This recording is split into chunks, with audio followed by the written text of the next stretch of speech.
안녕하세요. 6월의 마지막 주일입니다.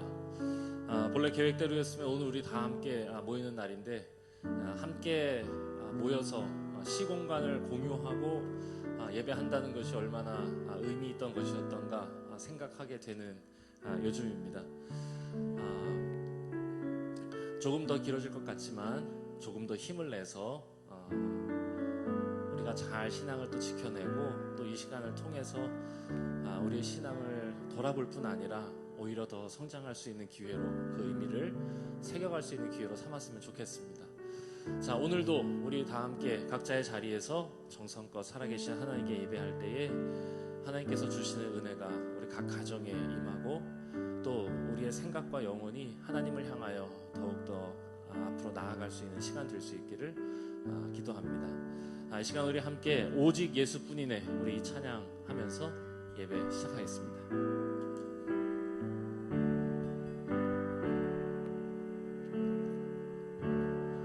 은혜 아니면 살아갈 수가 없네. 호흡마저도 다 주의 것이니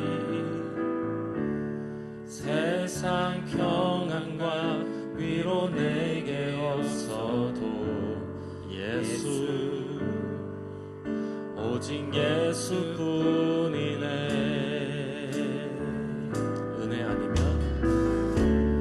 은혜 아니면 살아갈 수가 없네. 호흡마저도 다 주의 것이니 세상 평안과 위로 내게 없어도 예수 오직 예수뿐이네. 그 신계획 다 볼 수도 없고 작은 고난에 지쳐도 주께 묻기 나의 모든 삶 버티고 견디게 하시네. 은혜 아니면 살아갈 수가 없네.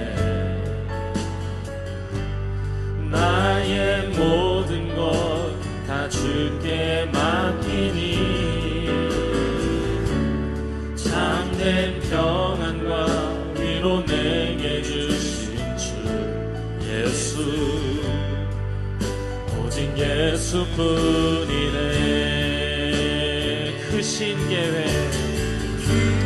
신계획 다 볼 수도 없고 작은 고난에 지쳐도 주께 묻기 나의 모든 삶 버티고 견디게 하시네. 그 신계획 다 볼 수도 그 신계획 다 볼 수도 없고 작은 고난에 지쳐도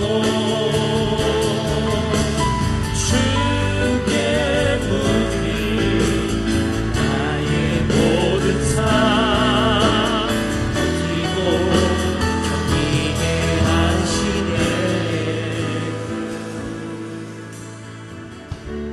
은혜 아니면 살아갈 수가 없네. 나의 모든 것 다 주께 맡기니 참된 평안과 위로 내게 주신 주 예수 오직 예수뿐이네. 이 시간 예배를 위해서 기도하겠습니다. 한치 앞을 바라볼 수도 또한 예상할 수도 없는 시기를 지나고 있습니다. 하나님의 그 크신 계획과 뜻을 또 우리에게 향하신 그 마음을 저희들이 온전히 알 수는 없지만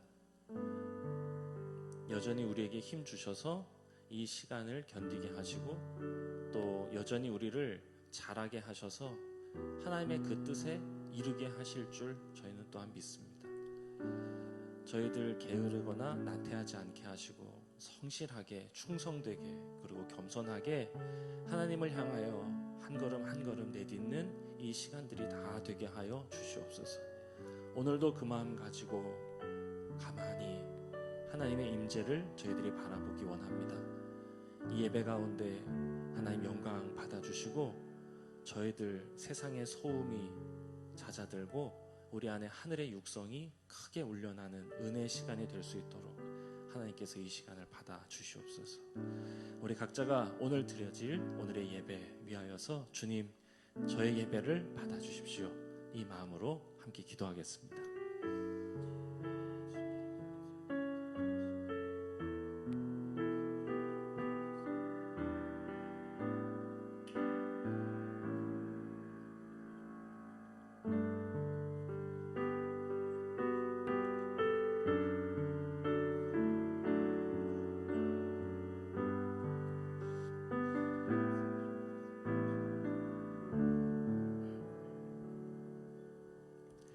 우리의 예배를 기뻐 받으실 우리 주 예수 그리스도의 이름으로 기도드립니다.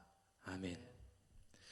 다 함께 우리 자리에서 일어나셔서 찬송가 2장 송영으로 올려드리겠습니다.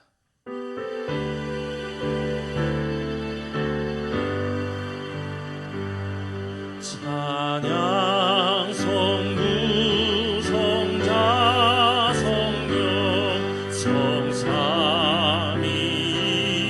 성삼위일체께 영원 무궁하기까지 영광을 올리세 영광을 올리세. 하나님이여 나를 지켜주소서. 내가 주께 피하나이다.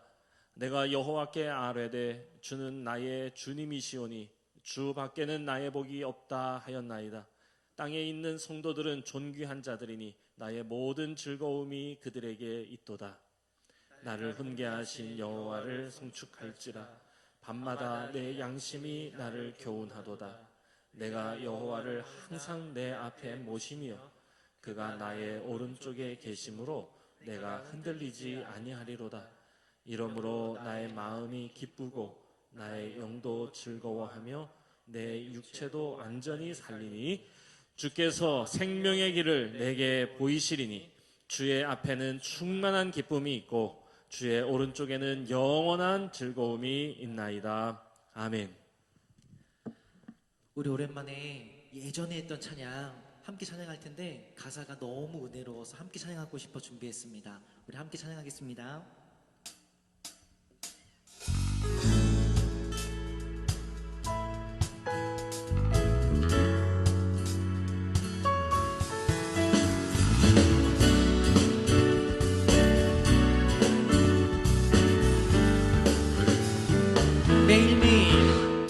매일매일 반복되는 갈등 속에 하루하루 선택이란 갈림길에 치열하게 살아가는 우리들의 시간 속에 매일같이 사랑이란 이름으로 하루 종일 동행하며 영원으로 이끄시는 진실하신 아름다움 노래하리. 다시 한번 할까요? 매일매일 반복되는 갈등 속에 하루하루 선택이란 갈림길에 치열하게 살아가는 우리들의 시간 속에 매일같이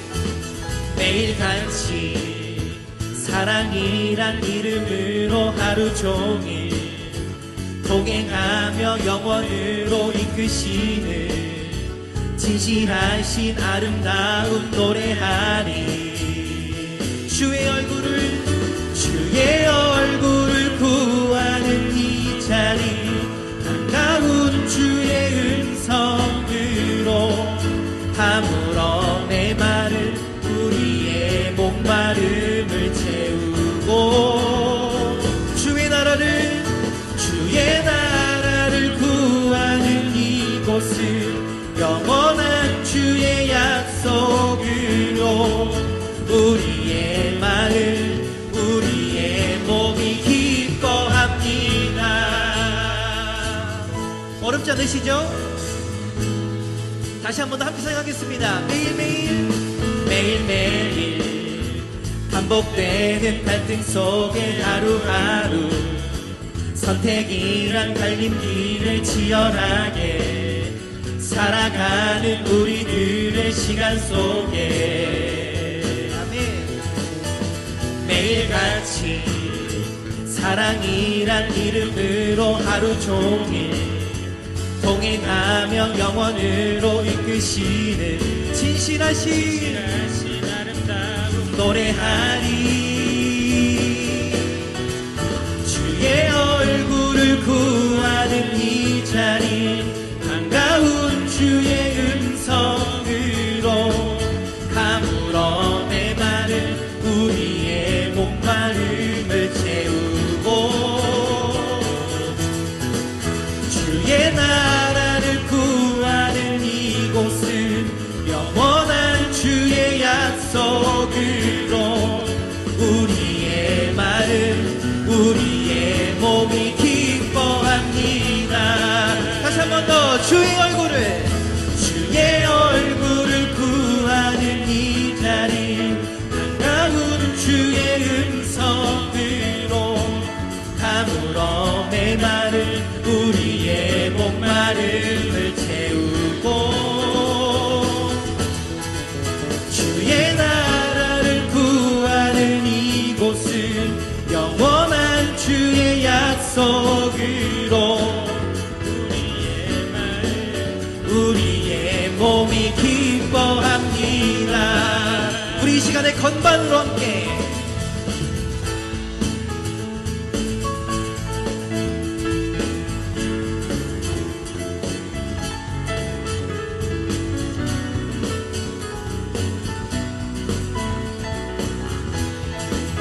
이번엔 베이스로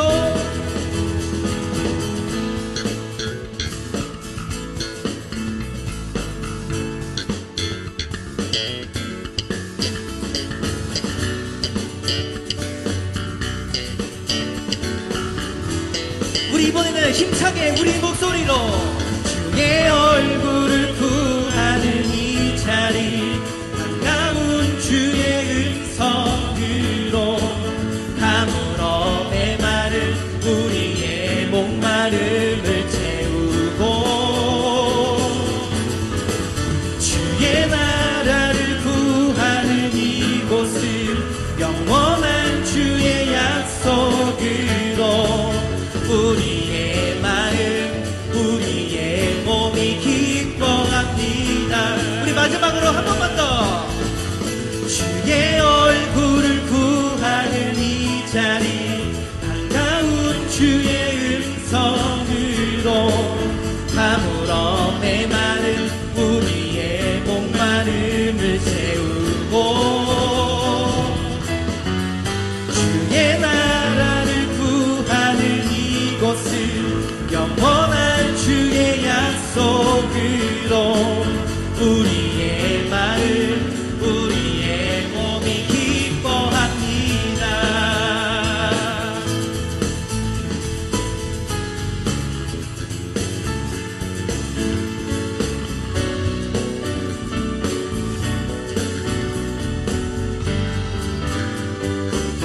우리 하나님께 영광의 박수 올려드리겠습니다. 네.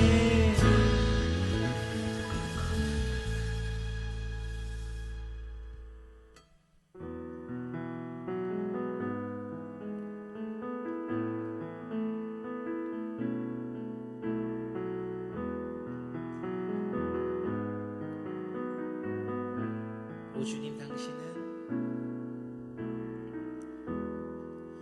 오 주님 당신은 내 삶 구석구석까지 감찰하시며 나를 응원하시는 분, 내 길을 밝혀서 영원한 생명의 길로 인도하시며 나를 격려하시는 분. 오 주님 당신은 오 주님 당신은 내 삶 구석구석까지 감찰하시며 나를 응원하시는 분, 내 길을 밝혀서 영원한 생명의 길로 인도하시며 나를 격려하시는 분, 크고 작은 갈등을 겪곤 하지만 항상 결국 당신을 선택합니다. 나의 유일한 고백의 대상은 오직 아름다운 당신뿐입니다. 나의 유일한 고백의 대상은 오직 아름다운 당신뿐입니다. 나의 예배를 받으소서, 홀로 영광을 받으소서. 주여 나의 주여.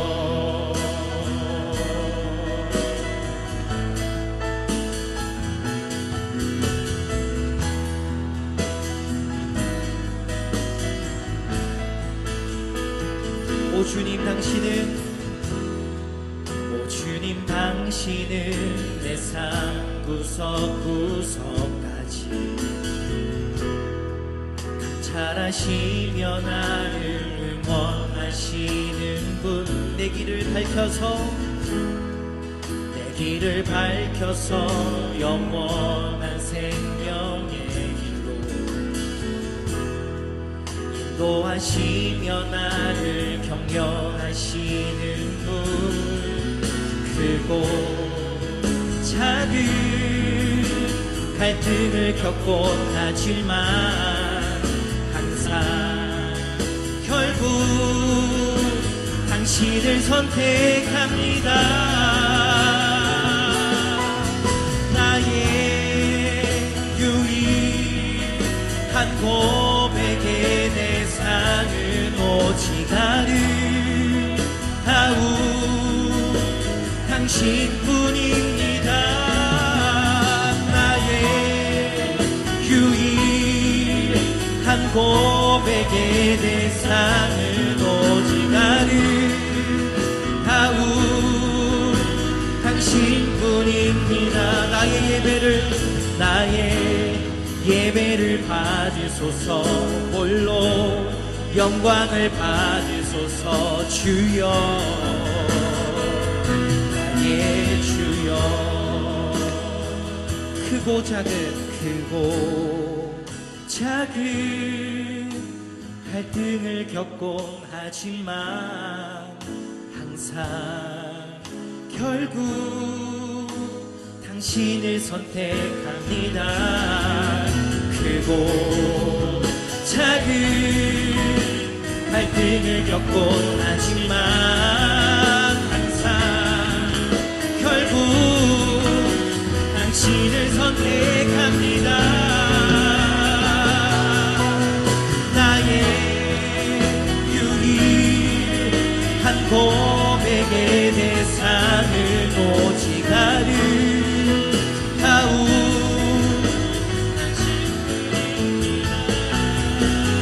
나의 유일한 고백의 오직 아름다운 당신뿐입니다.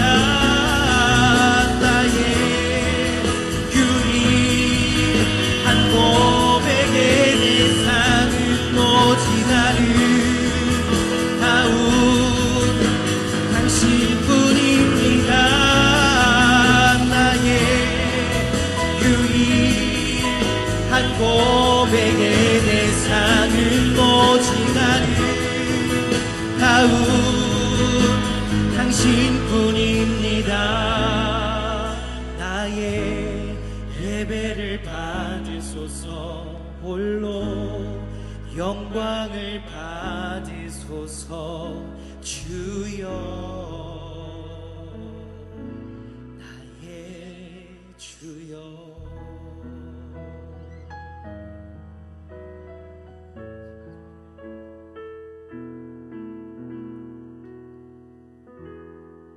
입니다. 하나님, 숨 쉴 수 있고 함께함이 즐거운 것이라는 걸 되새길 수 있는 기회를 주셔서 감사합니다. 하나님께서 만든 아름다운 세상을 저희 욕심으로 바꾸려 드려 죄송합니다. 그럼에도 항상 저희를 예쁘게 봐주시고 하나님 곁으로 불러주셔서 감사합니다. 하나님, 아이들과 학생들, 사회의 취약계층 및 감염병으로 인해서 경제력을 잃은 모든 이들의 안전과 생계를 지켜주시옵소서. 이번 사태로 하나님이 지으신 세상이 하나임을 깨닫고 우리 모두의 안전과 회복을 위해 함께 애쓰고 협동하게 해주시옵소서. 하나님, 지금 코로나 시대에 우리가 할 수 있는 일에 도전하고 있습니다. 그 어느 때보다도 하나님의 은혜가 간절합니다. 어려운 시기를 보내며 자꾸 우리의 마음도 멀어지는 것 같아 두려워지기도 합니다. 많이 함께 모여서 예배할 수는 없지만 그럼에도 불구하고 여전히 하나님께 소망을 두는 자들의 모임을 만들어 보려 합니다. 우리에게 찾아오실 하나님의 은혜를 기다립니다. 배화교회가 새로운 형태의 모임을 시도하고 있습니다. 처음이라 낯설고 불편해도 꼭 필요한 일이라며 함께 배울 수 있도록 도와주시고 새로운 형식의 교회의 본질과 진정성을 잘 담아내고 전달하는 도구가 될 수 있도록 도와주시옵소서. 배화교회 모든 성도들의 마음과 생각을 지켜주시고 손으로 묵상과 성경 공부를 통해 각자 일상에서 영적 싸움을 포기하지 않게 해주시고 하나님께 도움을 구하는 일을 포기하지 않게 해주시옵소서. 하나님, 목사님, 전도사님, 목회팀을 위해 기도합니다. 처음 겪는 어려움 속에 주님의 지혜와 은혜가 간절합니다. 상황에 낙심하지도 좌절하지도 않고 하나님께서 주시는 지혜와 마음을 가지고 담대하게 나아갈 수 있도록 도와주시옵소서. 어떠한 상황에서도 하나님께 지혜와 은혜를 구하는 저희들 되게 해주시옵소서. 감사드리며 예수님 이름으로 기도합니다. 아멘.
교회 소식 알려드리겠습니다. 우리 찬양팀에 우리 이동훈 형제님 아직 우리 교회 등록하시기 전이십니다. 등록하시려고 마음 먹고 등록 카드를 적으셨는데 바로 그 주부터 현장 예배를 못 하게 됐습니다. 그래서 오늘 아침에 만났는데 우리 이동훈 형제님께서 눈 오던 날 와서 등록하려고 했는데 벌써 뜨거운 여름이 됐다고. 참 벌써 시간이 그렇게 됐습니다. 시간이 굉장히 빠르게 또 꽤 오랜 시간 이렇게 지나고 있는데 여러분들 정말로 부탁드리지만 상황이 편하다고 절대로 나태해지시면 안 됩니다. 물론 다 힘쓰고 계시리라 생각을 합니다만 걱정되는 마음에 실은 우리가 그거 마음 이렇게 붙들려고 안 하면 엄청 힘들어요, 진짜. 그래서 우리 목회팀들도 또 어떻게든 이 어려운 시기를 우리 성도님들이 잘 이겨내고 견뎌내실 수 있도록, 그러니까 자기도 모르게 나태해지려는 마음에 집어 삼켜지지 않으시도록 이것저것 어떻게든 막 해보려고 하고 있어요. 그래서 이번 이 토요일에 부터 토요일 주일 이렇게 해가지고 여러분 저 온라인 추보에도 나와 있는데 줌 부흥회를 갖도록 하겠습니다. 세상에 이런 게 다 있습니다.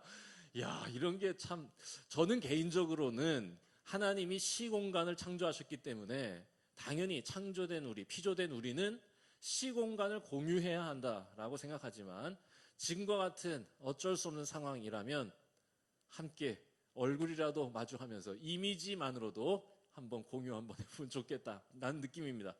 그럼요, 우리는 또 랜선으로도 하나 될 수 있다. 요거 한번 도전해 보는데 제가 정확하게 말씀드리지만 제가 어노인팅에 요청한 게 아니라 어노인팅이 저에게 먼저 전화를 해왔습니다. 이게 뭐 굉장한 거예요. 그래서 일단 저는 처음에 그렇게 저 어노인팅에서 같이 작은 교회들 이렇게 특별히 그 교회만을 위한 찬양 집회를 저희들이 꿈꾸고 계획하고 있다는 거예요. 그래서 설마 우리 교회랑? 이렇게 이제 생각을 하고 있었는데 진짜로 우리 교회랑 하신다는 거예요. 그래서 처음에는 제가 살짝 고사했어요. 왜 그러냐? 이게 그래도 어노인팅에서 이걸 해주신다는데 우리가 줌으로 접속하는 수가 너무 적으면 이게 서로 정말 너무 민망한 상황이 연출되지 않겠습니까? 자, 그래서 부탁드리는데 이번 토요일하고요, 이번 주일은요, 주일날은 페이스북도 뭐 하긴 하겠습니다만 우리 성도들은 할 수 있는 대로 전부 다 줌으로 다 해서 다 여러분들의 얼굴을 보여주시고 우리는 나태하지 않다, 난 여전히 부지런하다, 하나님 앞에서 성실하다의 모습을 화면으로 보여주시면 좋겠습니다. 그리고 토요일날 저녁 7시 반에 먼저 우리 토요 찬양 집회로 어노인팅하고 같이 찬양 집회를 갖고요. 그리고 주일날은 우리가 줌으로 여러분들 각 가정에 지금 이 잘 관리하고 계신 가정용 성찬기를 통해서 우리 온 성도들이 함께 줌으로 가정에서의 첫 성찬을 같이 나누는 시간을 갖도록 하겠습니다.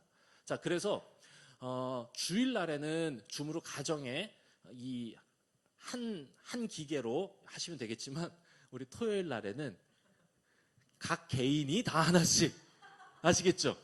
각 개인이 다 자기 핸드폰으로 이어폰 끼고, 찬양 집회이기 때문에 이어폰 다 끼고 다 줌으로 접속하셔가지고 찬양 집회에 참여해 주시면 너무 좋겠습니다.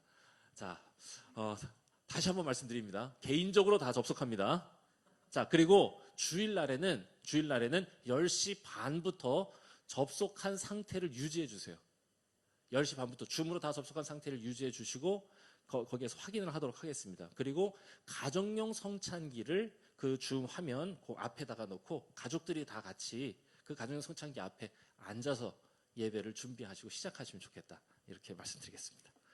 자, 그리고 우리 온라인 속회증이 계속 이어지고 있는데 이번 주중에 이렇게 업로드된 자녀교육 어떻게 해야 하나요? 라고 하는 이 영상이 우리 배화교회 영상 올린 것 중에 지금 최대 조회수를 기록하고 있습니다.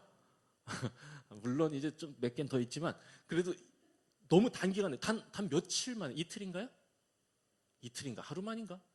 벌써 지금 400회 돌파할 상황입니다. 그래서 야, 이거 좋다. 그래서 부탁을 드리는데 기왕 한 김에 조금만 더 가봅시다. 그래서 그 영상 밑에다가 댓글을 달아주세요. 자, 댓글과 좋아요 합니다. 오늘 예배 마치자마자 바로 들어가셔서 다 댓글 답니다. 아시겠죠?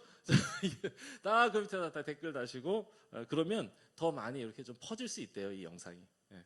그래서 열심히 지금 우리 박 전사님이 만드시고 또 우리 송 전사님의 아이디어로 이게 다 지금 이루어지고 있는 일인데, 이게 보다 조금 더 이렇게 나뉘어지면 얼마나 좋겠나 이런 생각이 봅니다. 자, 손으로 묵상 7호로 우리 빌립보서가 이제 발간됐습니다. 7월 달에는 지금까지 이제 각 성경의 요절을 우리가 기록했었다라면, 빌립보서는요 워낙 짧은 성경이기 때문에 빌립보서 4장이거든요. 그래서 4장 전체가 다 들어 있습니다. 그래서 성경 한 권을 내가 완필한다 이 마음으로 하루도 쉬지 마시고 열심히 적어 내려가시면서 한 달을 보내시면 좋겠습니다.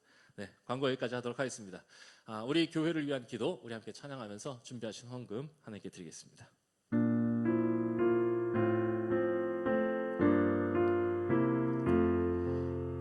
빛으로 오신 주와 동행하며 사람 됨으로 주변 세상을 밝히는 촛불 되게 하소서. 하나님 나라 나타내소서. 교회로 모인 성도의 사명, 진실한 사랑 배우게 하사 주님의 한 몸 이루어가며 성숙의 기쁨 알게 하소서. 길 잃은 세상 생명 잃은 땅에 예수가 주신 복음 전하세. 산 위에 등불 희망의 소리 주님의 교회 이루소서.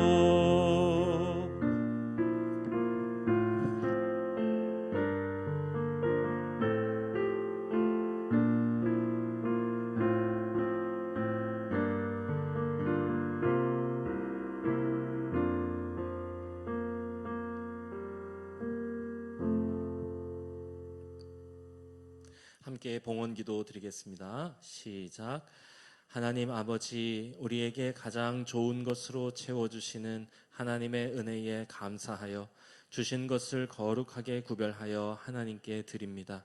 하나님께 귀한 것을 드리는 우리의 마음도 받아주십시오.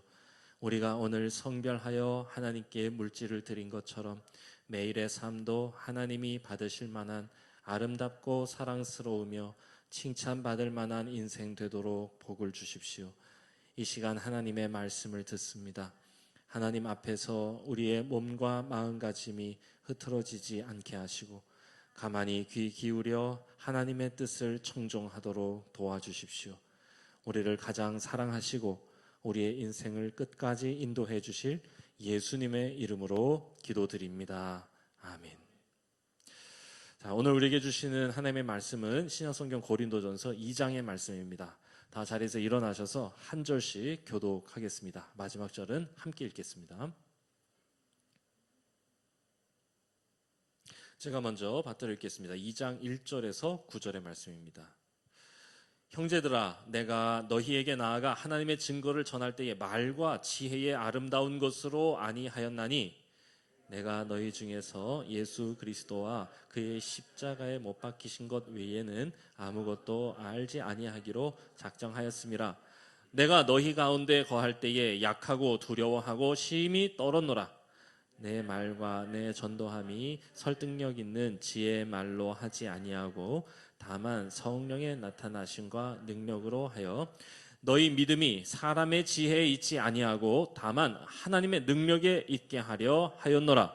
그러나 우리가 온전한 자들 중에서는 지혜를 말하노니 이는 이 세상의 지혜가 아니요 또 이 세상에서 없어질 통치자들의 지혜도 아니요 오직 은밀한 가운데 있는 하나님의 지혜를 말하는 것으로서 곧 감추어졌던 것인데 하나님이 우리의 영광을 위하여 만세 전에 미리 정하신 것이라.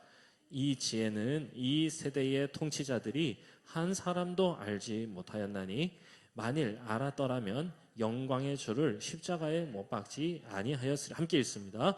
기록된 바 하나님이 자기를 사랑하는 자들을 위하여 예비하신 모든 것으로 눈으로 보지 못하고 귀로 듣지 못하고 사람의 마음으로 생각하지도 못하였다 함과 같으니라. 이는 살아계신 하나님의 말씀입니다. 아멘. 오직 하나님의 지혜로라는 제목으로 김은철 목사님께서 말씀 증거해 주시겠습니다.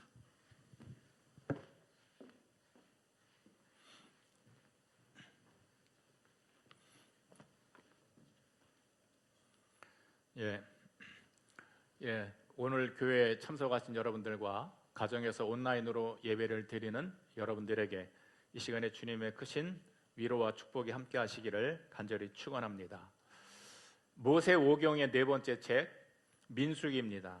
민수기 22장에서 25장에 보면 발락과 발람 선지자에 대한 얘기가 나오지요. 이스라엘 백성이 거의 40년 동안 광야를 헤매다가 막바지에 이제 가나안 땅을 바라보면서 여리고 건너편까지 왔습니다.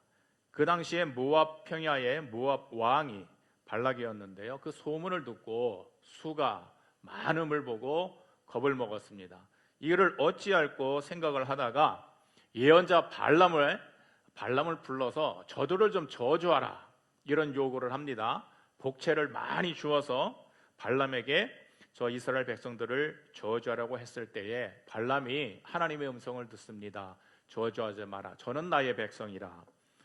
할 수도 없고 안 할 수도 없고, 그래서 이 발람이 산에 올라가서 발락의 요구를 들어서 자리에 섰지만 이스라엘 백성을 저주하지 않고 축복을 했습니다. 다시 또 부탁했습니다. 두 번째도 저주하지 않고 축복을 했습니다. 이렇게 세 번까지 진행되고 나니까 이 발락이 포기를 했습니다. 그런데 많은 복채를 받았던 이 발람이 그냥 가기가 좀 미안했던지 한 가지 팁을 줍니다. 뭐냐면 미인계를 이용하라. 아마 그 뜻이었던 것 같아요. 여자를 이용하라. 여인들을 이용하라. 저들이 광야에서 헤맨 지가 40년이 아니냐.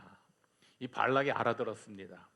그래서 모압 여인들로 하여금 이스라엘 남자들을 자신들의 축제에 초청하게 합니다. 이 축제라고 하는 것은 이 바알불에게, 이 바알신에게 제사를 지내는 것을 말합니다. 제사를 지내고 거기에서 축제를 벌입니다. 먹을 것이 있고 마실 것이 있고 아름다운 여인들이 있었습니다. 광야 생활에 지친 이 젊은이들이 여기가 가나안 땅이 아니겠느냐, 막 이런 생각을 했을 겁니다.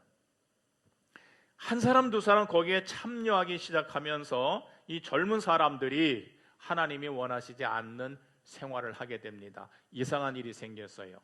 이 이스라엘 모든 진영에 연병이 돌기 시작했습니다. 한 사람 두 사람이 죽어가더니 100사람 여러 사람들이 죽어가기 시작하는 겁니다. 이 사실을 눈치챈 선지자들과 율법사들과 이 지도자들이 이건 하나님의 진노다. 분명히 원인이 있을 것이다. 그래서 원인을 찾기 시작합니다. 당시에 제사장이었던 엘르아살의 아들 비느하스가 유심히 보다가 한 가지를 발견했어요. 이 이스라엘의 젊은 사람들이 미디안 여인들, 모압 여인들을 자기 처소로 몰래 끌어들이는 것을 발견했습니다. 그리고 직감했어요. 하나님이 저 모습을 보고 진노하셨구나. 그래서 창을 들고 그 장막에 찾아갔습니다. 장막을 열어보니까 두 남녀가 있었습니다. 그래서 창으로 동시에 찔러서 동시에 죽였다라고 하는 말씀이 기록되어 있는데 그 이후로 연병이 그쳤다, 이렇게 기록하고 있습니다. 그래도 이 연병 때문에 24,000명이 죽었다라고 기록하고 있고요. 성경은 구태여 그 죽은 여인의 이름을 기록하고 있습니다. 그 여인의 이름이 고스비입니다. 그래서 그 사건을 가리켜서 고스비 사건이라 이렇게 일컫고 있습니다. 그 후에 하나님께서 이 비느하스에게 나타나서 이런 말씀을 합니다. 이스라엘 자손 중에서 나의 노를 돌이켜 나의 질투심으로 그들을 진멸하지 않게 하였도다. 그러므로 그와 그 후손에게 영원한 평화의 언약을 주리니 제사장의 직분의 언약이라. 그가 하나님을 위하여 질투하여 이스라엘 자손을 속죄하였음이니라. 내가 너 때문에 이스라엘 자손을 다 죽일 뻔했는데 너 때문에 멈추게 되었다. 그러므로 내가 너에게 평생 제사장의 평화의 직분을 언약한다. 이런 약속의 말씀이었습니다. 이 내용을 가리켜서 시편 106편 31절에 다윗은 이렇게 평가하고 있습니다. 이 일이 그의 의로 인정되었으니 대대로 영원까지로다. 이 사건은 예수님이 오시기 전에 약 1300년 전에 일어난 일입니다. 사울이 태어나기 전에 약 1300년 전 일입니다. 당대에 최고의 율법학자인 가말리엘 밑에서 율법을 공부하고 모세 오경을 꼼꼼히 찾아서 읽고 외우고 명상하고 숙고하던 이 사울이라고 하는 젊은 청년이 이 말씀을 읽을 때마다 가슴이 뛰었어요. 이것을 의로 여겼다. 이것이 율법이 말하는 의다라고 하는 것을 마음에 새기고 또 새기고, 나도 이러한 의를 갖고 싶다, 나도 이러한 의로운 일을 하고 싶다 하는 그런 생각에 굉장히 도전적인 마음을 갖고 있었겠죠. 바로 그때에 십자가에 죽은 목수의 아들, 그분이 메시아다, 그 예수가 메시아다, 이런 얘기를 들었을 때 얼마나 적개심이 생겼겠습니까? 얼마나 분노가 일어났겠습니까? 그러니까 돌에 맞아 죽는 스데반을 바라보면서도 미동도 하지 않고 당연한 것으로 여겼고, 이것은 마땅히 받아야 될 벌이다, 아마 이렇게 생각을 했었을 것입니다. 그래서 이 사울이라고 하는 청년은 공문을 얻어서 다마스커스 다메섹으로 사람들을 체포하러 가려는 길에서 예수를 만나지요. 이 바울이 사도행전 22장 14절, 오랜 시간이 지난 다음에 예루살렘에 돌아와서 이 유대인들에게 체포되었을 때 천부장에게 자기가 어떻게 유대인에서 율법을 따르던 자에게서 예수 그리스도의 사람이 되었는가 하는 것을 변명을 하는 내용 중에 이런 말씀이 있습니다. 자기가 변화된 사건을 묘사하는데, 빛 속에서 나타난 의인의 모습을 보게 하시며 그 입에서 나오는 음성을 듣게 하셨다, 이렇게 기록하고 있습니다. 전에 말씀드렸죠. 이 사울이라고 하는 청년은 오경뿐만 아니라 구약 성경에 있는 모든 말씀을 거의 외우다시피 읽고 또 읽고 연구하고 연구했던 청년입니다. 비상한 머리를 이용해서 성경 말씀을 숙고했던 청년인데, 다메섹 도상에서 빛 가운데, 태양빛보다도 더 밝은 빛 가운데 자기에게 다가오시면서 들려지는 음성을 들었을 때에 순간적으로 무엇을 떠올렸을까요? 모세에게 하나님께서 불타는 가시떨기 나무 안에서 자신을 드러냈을 때 그 모습이 연상되었을 것입니다. 시내산에서 십계명을 받을 때 들렸던 하나님의 음성을 연상했을 겁니다. 또 이 엘리야에게서 이 바위를 부술 정도의 그런 강한 바람이 지난 다음에 들려오는 세미한 음성처럼도 들렸겠지요. 욥기 37장 4절에 보면은 욥은 하나님의 음성을 들을 때 이렇게 묘사합니다. 그 후에 음성을 발하시며 위엄에 울리는 음성으로 내시고는 그 음성이 들릴 때에 번개 빛을 근치 아니하셨느니라. 이 내용이 떠올랐을 겁니다. 에스겔 선지는 이렇게 하나님의 음성을 들을 때 표현했습니다. 생물들이 행할 때에 내가 그 날개 소리를 들은 즉 많은 물소리와도 같으며 전능자의 음성과도 같으며 떠드는 소리 군대의 소리와도 같더라. 바울은 이걸 생각했을 겁니다. 시편 18전 13절에 보면 여호와께서 하늘에서 뇌성을 발하시며 지존하신 자가 음성을 내시며 우박과 숯불이 내리도다. 다메섹 도상에서 예수님을 만날 때, 하나님을 만날 때, 그 빛을 보았을 때, 음성을 들었을 때 이 젊은 청년 사울은 그것이 떠올랐고, 이분이 바로 하나님이다, 우리 조상들이 만났던 하나님이다 직감했을 겁니다. 그런데 거기서 들려오는 음성, 누구십니까? 했을 때에 나는 내가 핍박하는 나사렛 예수다, 이렇게 말씀하시는 거예요. 내가 만난 그분이 나사렛 예수입니다. 여기서 나사렛이라고 하는 말이 강조가 되어 있어요. 그 당시에 사람들이 나사렛에서 무슨 선한 것이 날 수 있겠느냐? 그런데 이 사울에게 만났던 그 예수님께서 구태여 강조하십니다. 내가 핍박하는 나사렛 예수다. 그때서야 이 사울은 깨달았습니다. 내가 그토록 열망하고 이스라엘이 기다리던 메시아, 내가 그분을 만났다. 그분이 예수님이다. 그분이 나사렛 목수의 아들 예수다. 이거를 알게 됐고 깨닫게 됐고, 결론적으로 뭡니까? 내가 그분을 만났다. 내가 그분을 만났다. 이것이 사도 바울에게는 가장 큰 능력이요, 지혜였습니다. 내가 그분을 만났다. 이 순간 이후로 이 바울에게는 이 사건이 자신의 상식이나 지식이나 경험이나 감각이나 운명과 사명까지, 아니면 또 삶의 의미와 내가 살아갈 목적까지 모든 것이 변화되는 순간이었습니다. 내가 그분을 만났다. 그 이후로 완전히 새롭게 거듭났습니다. 그리스도 예수 안에 있으면 새로운 피조물이라. 예전 것은 지나갔으니 보라, 새 것이 되었도다.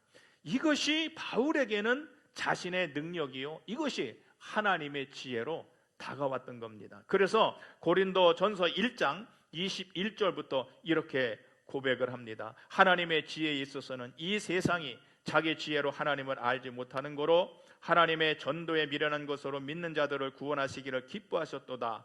유대인은 표적을 구하고 헬라인은 지혜를 찾으나, 그러나 우리는 십자가에 못 박힌 그리스도를 전하니 유대인들에게는 거리끼는 것이요 이방인들에게는 미련한 것이로되 오직 부르심을 입은 사람들에게는 유대인이나 헬라인이나 그리스도는 하나님의 능력이요 하나님의 지혜니라.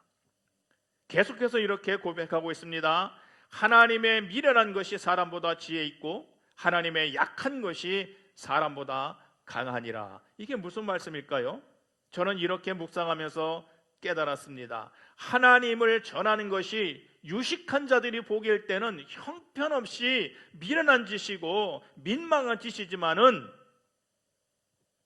결국에는 사람보다 지혜 있는 결과를 내는도다. 이런 고백입니다.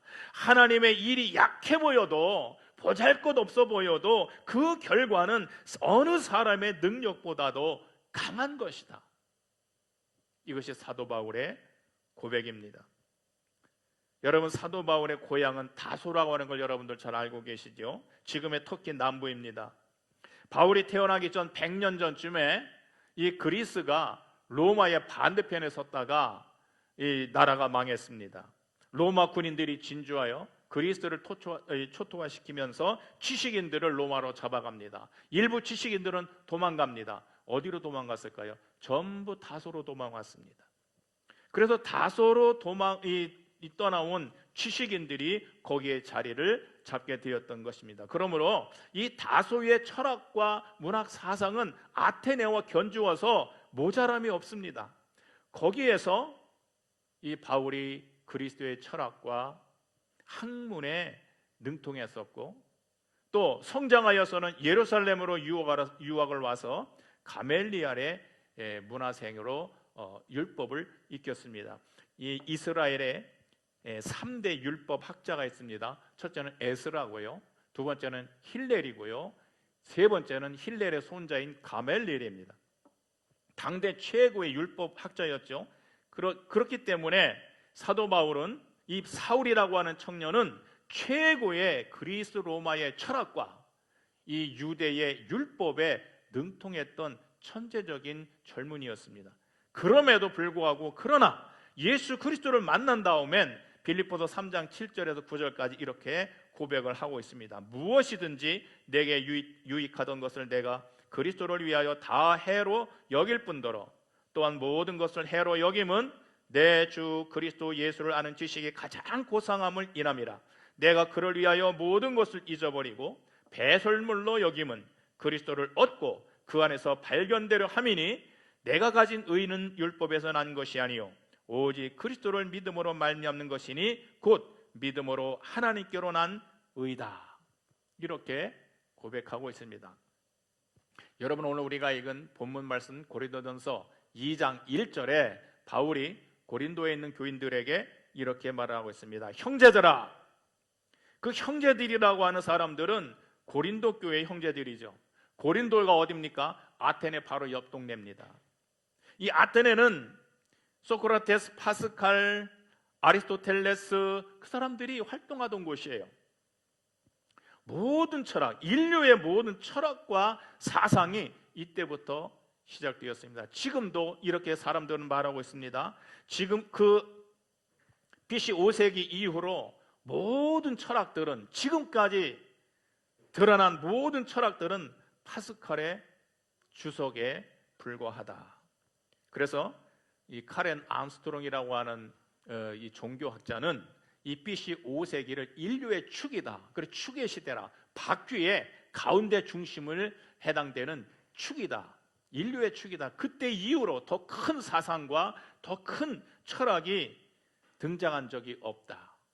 그때는 말씀드린 그 소크라테스, 파스칼, 아리스토텔레스뿐만 아니라 이 중국에서는 공자님, 또 이 석가가 탄생했고, 또 이 구약 시대에는 이사야가 활동하던 시대입니다. 정말 시대적으로, 철학적으로, 신앙적으로, 문학적으로 가장 뛰어난 그런 지성인들이 활약을 하던 때이기 때문에 고린도 교인들이라고 하는 것은 굉장히 그리스와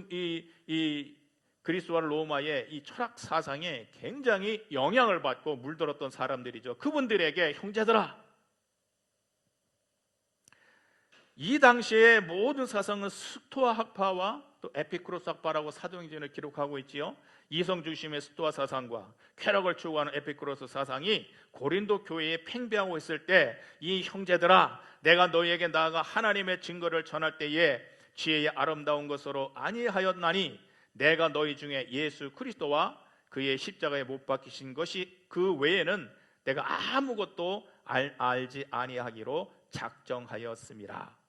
고린도 교회뿐만 아니라 빌립보 교회, 데살로니가 교회, 심지어는 로마 교회까지 이 사람들의 모든 삶의 패턴은요, 아름다움을 추구하고 진리를 추구하고 미학을 추구하고 현란한 언어와 진선미를 추구하던 그 사람들에게 예수와 또한 하나님과 그리스도의 그 지혜, 하나님에 관한 사상이나 예수님에 관한 사상에 빠져 있는 이 사람들에게 그것이 중요한 것이 아니고 예수님과 십자가와 보혈과 정죄와 꾸짖음과 회개가 필요하다. 이것 외에는 그 어떤 철학과 사상과 언어라 할지라도 그것이 생명을 구원하고 영혼을 구원하는 일에는 아무 쓸모가 없다. 바울은요, 평생 이것과 싸웠습니다. 헤브라이즘과 헬레니즘의 이 충돌 속에서 하나님의 그 말씀에, 진실한 말씀을 지키기 위해서 몸부림치면서 세상의 학문과 세상의 지혜가 아니고, 관원의 지혜도 아니고, 통치자의 지혜도 아니고, 예수 그리스도를 통해서 우리에게 주신 하나님의 지혜, 그것만을 내가 알기를 원하고 그걸 전하기를 원하며 거기에 내 생명을 헌신한다고 항상 강조를 했습니다. 이성과 계시, 사상과 예언, 영과 육, 이 대립에서 내가 어느 편을 선택할 것인가? 나는 오직 예수 그리스도와 또한 부활과 그의 권능만을 알고자 하노라. 한마디로 쭉 압축하면요, 저는 이렇게 들려왔습니다. 사실을 살펴라. 사실을 알아라. 내게 예수 그리스도의 사실이 있느냐? 나는 이것만을 전한다. 너에게 구원의 사실이 있느냐? 나는 그것을 원한다. 그것을 전한다. 상징이나 의미나 사상이 아니라 사실이 있는가? 예수님의 십자가의 사실이 내 안에 있는가? 예수님의 십자가에는 더 더할 것이 없어. 예수 그리스도의 복음 안에는 더 첨가할 것이 아무것도 없고 사실 그대로다. 이것을 우리가 알아야 돼. 예수님께서 12제자를 택하실 때 성경을 가만히 살펴보면 제자를 선택할 때마다 산에 올라가서 기도를 하셨습니다. 예수님에게 12제자가 있었고 또 70여 명에 따르는 그런 두 번째 제자들이 있었습니다. 예수님께서 제자들을 선택할 때마다 간절히 기도를 하셨는데 도대체 무슨 기도를 하셨을까? 저는 이런 기도를 하셨다고 생각이 들어요. 왜냐하면 그 결과를 보면 알 수 있기 때문입니다. 세상에 지혜 있는 자들을 부른 것도 아닙니다. 하나님, 내가 이 세상에 부유한 자들을 부른 것도 아닙니다. 또한 능력 있는 자들을 부른 것도 아닙니다. 다만 저들이 나를 본 것과 내 말을 들은 것과 성령이 증거하는 것만으로 능력으로 삼게 하시고 이 능력만으로 땅끝까지 이르러 내 증인이 되게 하여 주시옵소서. 그래서 내가 이들을 택했습니다. 아마 예수님께서 이렇게 기도를 하지 않았나 결과를 보면 추측을 할 수가 있습니다. 오순절날이 지나고 예수님께서 승천하신 후에 제자들이 성령 충만히 받아서 나가서 복음을 증거하기 시작했습니다. 베드로가 설교할 때 3,000명이나 회개했다고 하는 기록도 있습니다. 이 사람들이 증거하신 것이 뭡니까? 내가 보고 내가 들은 그 예수님이 바로 그리스도다. 그거 외에는 전하지 않았어요. 그 말씀을 전할 때 기적이 일어나고 회개가 일어나고 삶이 변하는 놀라운 일이 일어났지요. 사도행전 4장 13절에 보면 그들이 베드로와 요한이 담대하게 말함을 보고 그들은 본래 학문이 없는 평범한 범인으로 알았다가 이상히 여기며 예수와 함께 있었던 줄을 알고 또 병 나은 사람이 그들과 함께 섰는 것을 보고 힐나란 말이 없어지니라. 제자들이 예수 그리스도를 전하면서 그들에게 나타난 능력, 그들에게 전하는 예수 그리스도, 그들에게 나타나는 병 고침의 역사를 보면서 말문이 막혔다, 할 말이 없어졌다, 이렇게 기록하고 있습니다. 여러분, 내게 예수 그리스도의 사실이 있으면요, 예수 그리스도 구원의 사실이 있으면 말이 필요 없어요. 해석할 필요 없어요. 구태여 변명하지 않아도 돼요. 이 사실이 없기 때문에 이걸 합리기 위해서 이론적이고 사상적이고 학문적인 걸 다 갖다가 내 신앙을 어떻게 표현해보고 싶은 것이요, 해설해보고 싶은 거지요. 정말 내 안에 하나님의 사실, 예수 그리스도의 사실, 십자가의 사실이 있으면 구태여 설명할 필요가 없어요. 그냥 얘기하면 돼요. 증거하면 돼요. 이게 없기 때문에 이론이 필요하고 증거가 필요하고 해설이 필요한 거 아니겠습니까? 제자들이 이렇게 전했어요. 오늘 우리에게 필요한 것도 이겁니다.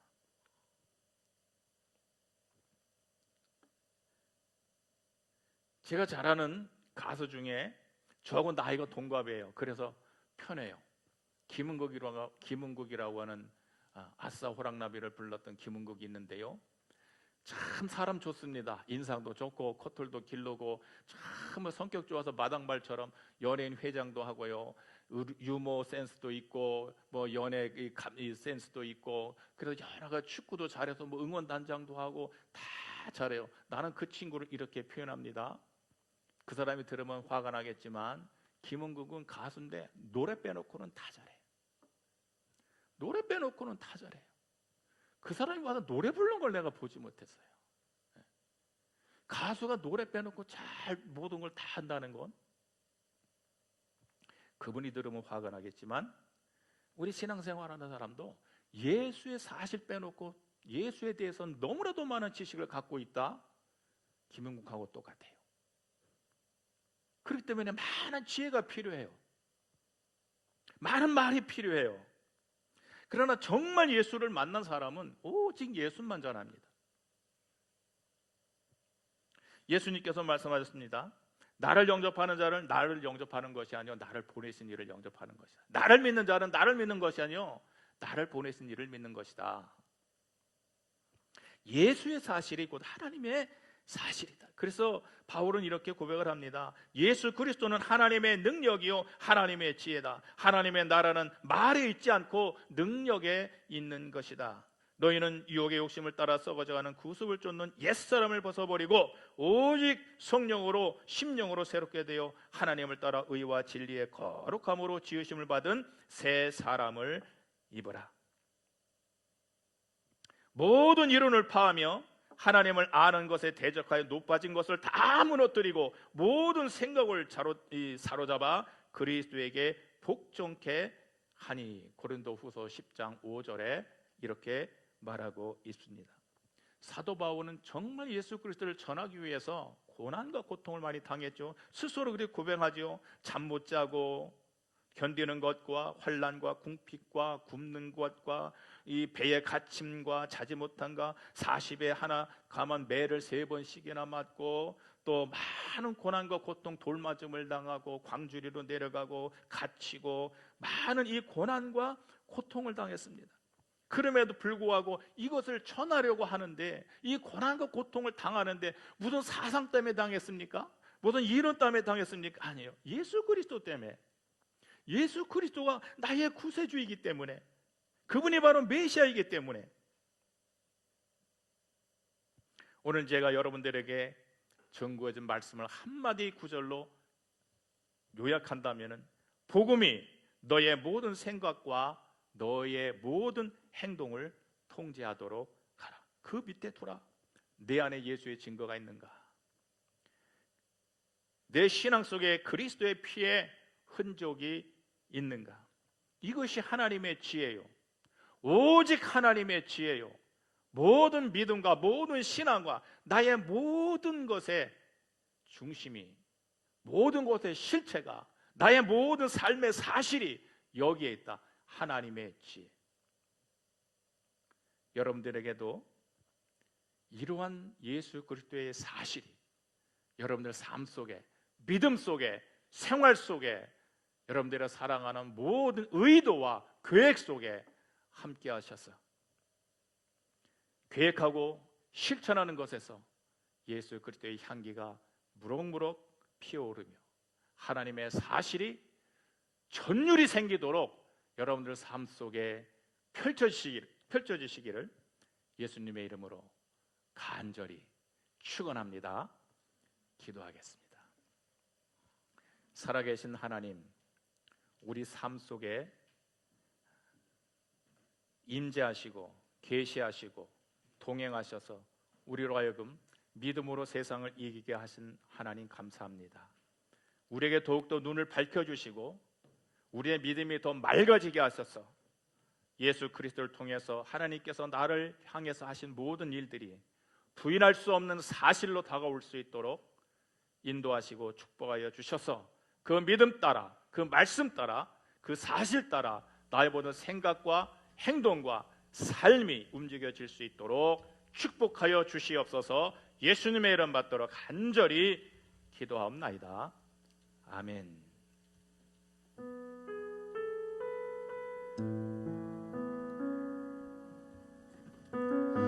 네, 오늘 주신 말씀 생각하면서 이 찬양 부르겠습니다. 우리 부르신 곳에서 어디서든지 예수로 가득하여서 또 예수를 증거하는 우리 배와 교인들이 다 됐으면 좋겠습니다. 어디서든지 예수 전하게 해주십시오. 우리 이 마음으로 같이 이 찬양 올려드리면서 오늘 예배 마치도록 하겠습니다.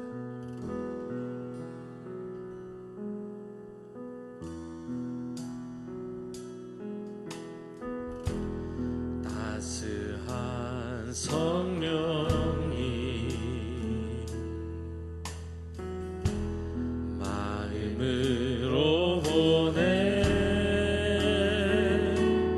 내 몸을 감싸며 주어지는 평안함 만족함을 느끼네. 따스한 성령님, 따스한 성령님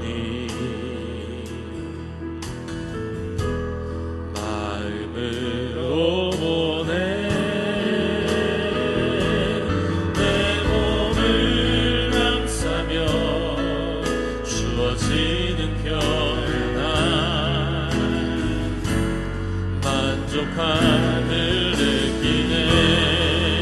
부르신 곳에서 나는 예배하네. 어떤 상황에도 나는 예배하네.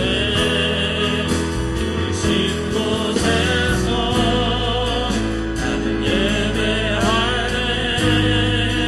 어떤 상황에도 나는 예배하네.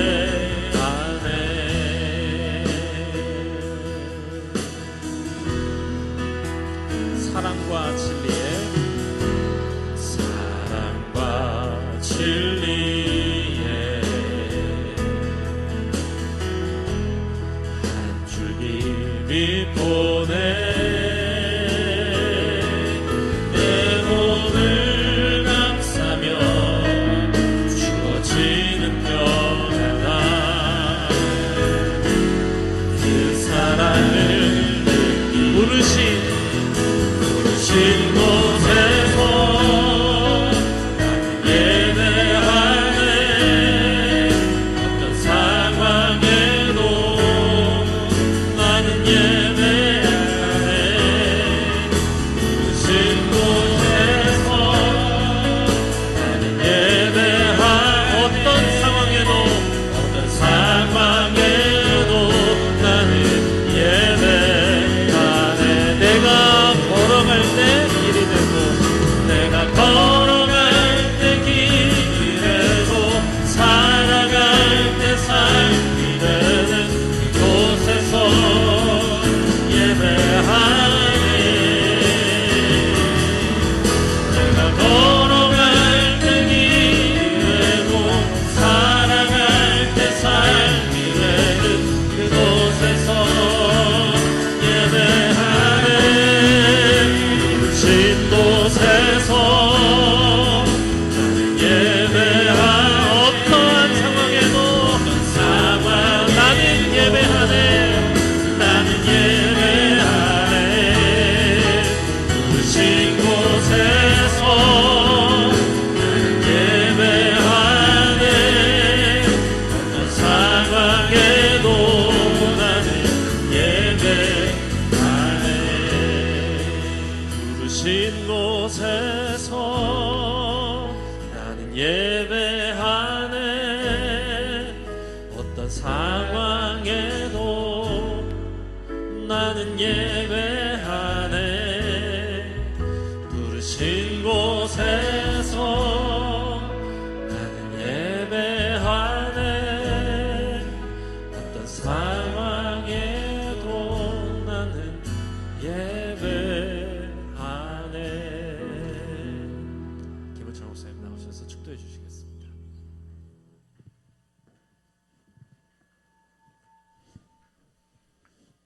지금은 우리 주 예수 그리스도의 구원의 은혜와 하나님의 극진하신 사랑하심과 성령님께서 내 안에 오셔서 나에게 믿음 주시고 내 눈으로 보게 하시며 귀로 듣게 하셔서 세상에서 이기게 하시는 감동하시는 은혜가 오늘 예배하기 위해서 이 자리에 참석한 당신의 사랑하는 남녀 귀한 종들과 가정에서 예배하는 우리 배화의 공동체 모든 하나님의 자녀들 머리 위에 그 하는 가족 이 모든 사업체와 가정 위에 지금부터 영원토록 함께 하시옵기를 간절히 축원하옵나이다.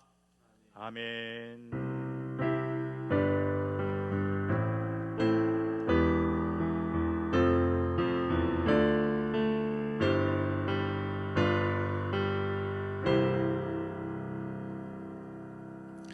네, 예배를 마쳤습니다. 자, 우리 토요일에 우리 주음 부흥회로 모이는데 오늘 속회하면서 속도원들하고 같이 격려하시고 으쌰으쌰하셔가지고 우리 교인들뿐만 아니라 여러분들의 지인들도 많이 초청하셔서 우리 주음 부흥회가 풍성한 시간이 되었으면 너무 좋겠습니다. 네, 한 주간 건강하게 하나님 안에서 평안 누리시길 바라고 토요일 날 뵙도록 하겠습니다.